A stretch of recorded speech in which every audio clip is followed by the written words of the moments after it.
శాశ్వత నేనేమి ఈ టీవీల ముందు మాట్లాడడం కాదు, చూస్తున్నాం. ఇప్పటికే సుమారు 6,000 మందిని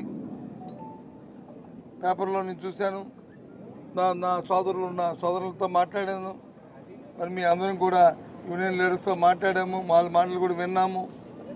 దఫాలుగా 1-2 సార్లు అసోసియేషన్లో కూడా పాల్గొంటామని చెప్పాము. మేము కూడా చెప్పాము, మా నిర్ణయాన్ని కూడా చెప్పాము కూడా. ఆ రోజు 6,000 మందిని ట్రీట్మెంట్ చేశారు. పర్మనెంట్ ఎంప్లాయీని చేశారు, కాంట్రాక్ట్ ఎంప్లాయీస్ని చేశారు. ట్రీట్మెంట్ ఎక్కువైపోతే చేయొచ్చు, కానీ కాస్ట్ కటింగ్ కోసం చేయడం అనేది తప్పు.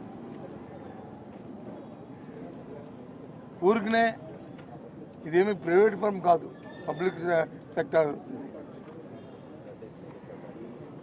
దానికి తోడు ఏదైతే పని చేస్తే పనికి తగ్గ వేతనం ఇస్తామనేది భారతదేశంలో ఏ కంపెనీలో కూడా లేదు.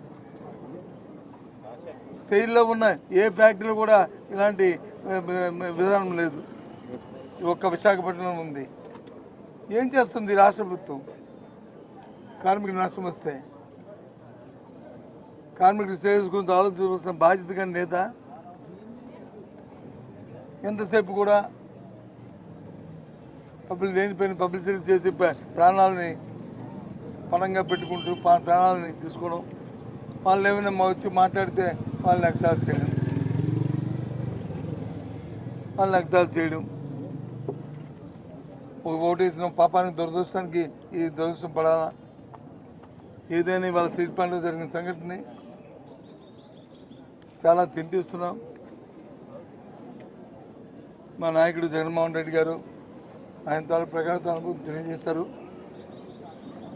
రేపు ప్రత్యక్షంగా ఆయన కూడా ఉన్న కిమ్స్ హాస్పిటల్లోను అలాగే సివిల్స్ హాస్పిటల్లో ఉన్న క్షతగాత్రులు కానీ చూడడానికి, ఆ కుటుంబ సభ్యులు కలవడానికి రేపు ఉదయం వారు కూడా వస్తున్నారు.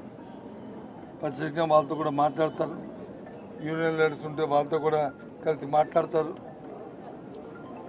మాట్లాడి రేపు వెళ్తున్న విషయాన్ని కూడా తమ ద్వారా మా కుటుంబ సభ్యులకు కూడా తెలియజేస్తున్నాను. ఇది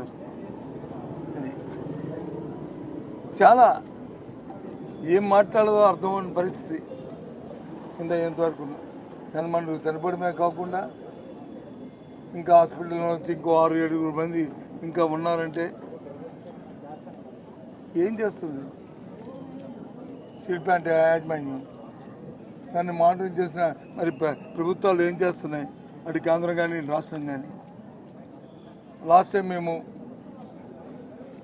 ఇన్సిడెంట్ జరిగినప్పుడు ఏదైతే కార్మికుల తాలూకు డిమాండ్ ఉంది, అది పర్మనెంట్ ఉద్యోగం ఇవ్వాలని, దాంతోపాటు ₹1 కోటి నష్టపరిహారం ఇవ్వాలని వాళ్ళు డిమాండ్ చేస్తారు.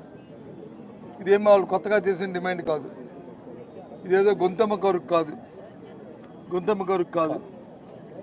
ఇదేమి ఇంతకుముందు మన ఎల్జీ ఫార్మసీలో జరిగిన లేదు ఫార్మసీలో జరిగిన ఇన్సిడెంట్ జరిగితే ఆ రోజున్న వైఎస్ఆర్సీ పార్టీ ప్రభుత్వం జగన్మోహన్ రెడ్డి గారి నాయకత్వంలో అందరికీ కూడా ₹1 కోటి లెక్కని వాళ్ళకి నష్టపరిహారం ఇప్పించాం.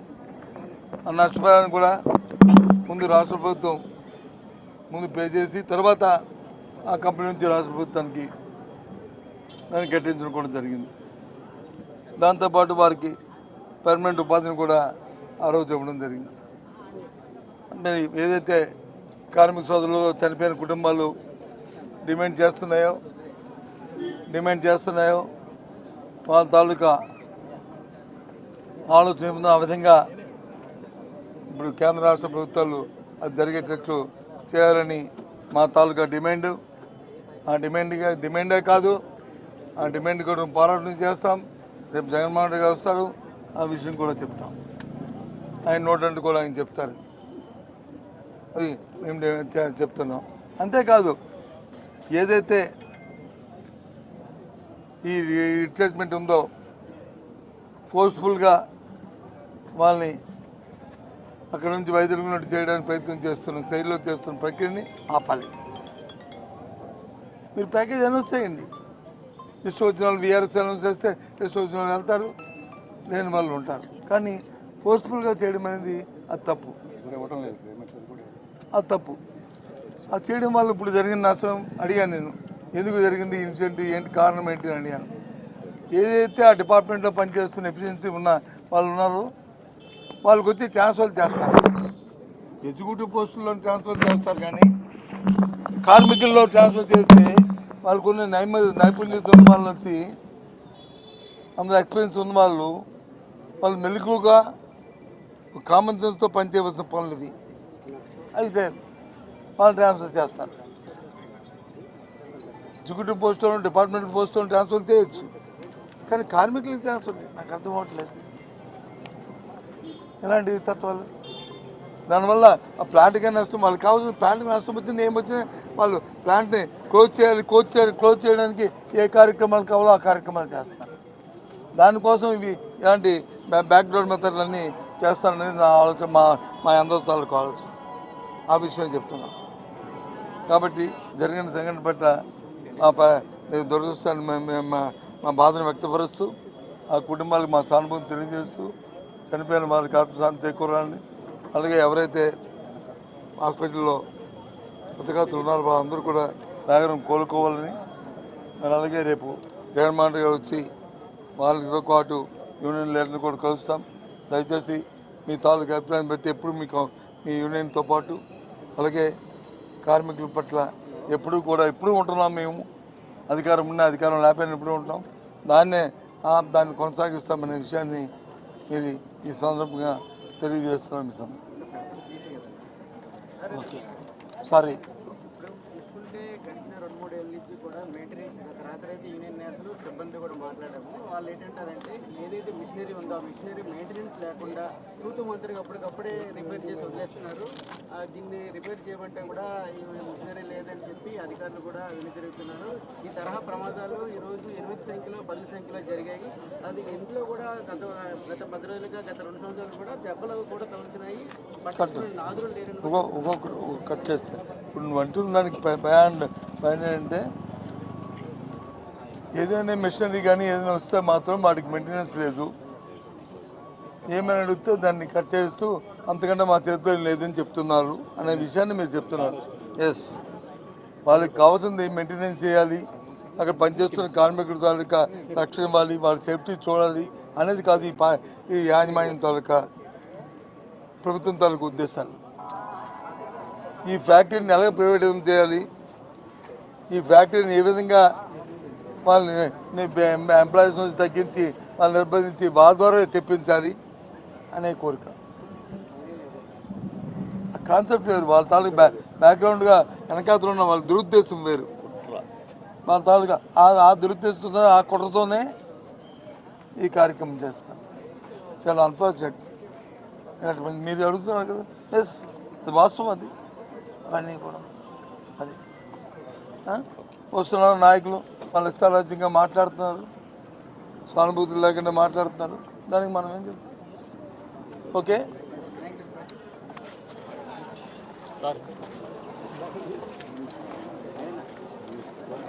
వాళ్ళని పరామర్శించడం కోసం వస్తున్నారు. ఆ డీటెయిల్ షెడ్యూల్ మళ్ళీ అనౌన్స్ చేస్తాము. ఇప్పుడు ఆయన చెప్పిన విధంగా ఇది ఒక కుట్రపూరితమైన వ్యవహారంగా నడుస్తుంది. నిన్నటి నుంచి చూస్తూ ఉంటే కార్మిక సంఘాలు నాయకులు చెప్తున్న దాన్ని బట్టి చూస్తుంటే ఇది ఒక కుట్ర. దాదాపు 10,000 మందిని తీసేశారు. ఆటోమేషన్ లేదు, మోడర్నైజేషన్ లేదు, రిపేర్లు లేవు అని అంటే స్టీల్ ప్లాంట్ని నెమ్మదిగా నిర్వీర్యం చేసి ప్రైవేట్ కట్టబెట్టాలనే కార్యక్రమం ఇప్పుడే సోదరులు చెప్తున్నారు. ఇంతకుముందు లోకేష్ గారు వచ్చారు ఇక్కడికి. లోకేష్ గారు వచ్చి ఆయన ఆగ్రహం వ్యక్తం చేశారంటే కార్మిక సంఘాల మీద, మీకేంటి రాజకీయం చేస్తున్నారా, ఏం చేస్తున్నారు అని. రాజకీయం కార్మిక సంఘాలు ఎందుకు చేస్తాయి? వాళ్ళ బాధతో వాళ్ళ పక్షాన్ని నిలబడ్డవాళ్ళు. బాధిత సంఘాలు మాంస ముద్దల్లాగా అయిపోయిన వాళ్ళని చూసి వాళ్ళు చాలా హృదయదారకమైన సంఘటనగా భావించి మాట్లాడితే దాని మీద మీరు ఆగ్రహించుకుంటే ఎలాగా? అధికారంలో ఉన్నారు కదా, మీకు ఓపిక ఉండొద్దా, సహనం ఉండొద్దా, బాధ్యత ఉండొద్దా? స్టేట్ గవర్నమెంట్ నుంచి ఏమిస్తారు అసలు వీళ్ళ బాధితులకి అనేది కూడా మేము చూస్తున్నాం. ఆ రోజు జగన్మోహన్ రెడ్డి గారు ఎల్జీ పాలిమర్స్ సంఘటన జరిగినప్పుడు ఇదే కేజీహెచ్కి వచ్చి దాదాపు 3 గంటల పాటు స్పెండ్ చేసి పెద్దలు బొత్స సత్యనారాయణ గారు కానీ మేమందరం ఆ రోజు ఇక్కడ ఉన్నాం. మాకు బాధ్యత అప్పచెప్పి ₹1 కోటి అనౌన్స్మెంట్ చేసి వాళ్ళకి పరిహారం అదేవిధంగా హాస్పిటలైజ్ అయిన వాళ్ళందరి కోసం కూడా టీంలు అరేంజ్ చేసి వాళ్ళకి ఆర్థిక సహాయం చేసి దాని తర్వాత అది మొత్తం మానిటరింగ్ చేయడానికి చీఫ్ సెక్రటరీతో సహా అందరిని ఇక్కడే పెట్టి అంత బాధ్యతగా ఉన్నారు. చాలామంది ఆ రోజు కూడా మాట్లాడారు జగన్మోహన్ రెడ్డి గారితో, ముఖ్యమంత్రి గారితో చాలా ఓపికగా సమాధానం చెప్పి ఆయన కూడా మనసులోంచి బాధ ఆవేదన వ్యక్తం చేశారు. ఇలాంటి సంఘటనలు జరగడం దురదృష్టకరం అని. కానీ ఇవాళ వచ్చిన అధికార పార్టీ నాయకులు ఏంటంటే తిరిగి వాళ్ళే ఇబ్బంది పెట్టేటట్టుగా మాట్లాడారని సంఘాలు కానీ కార్మిక సంఘాలు చెప్తున్నాయి. ఇది మంచి పద్ధతి కాదని చెప్తున్నాం.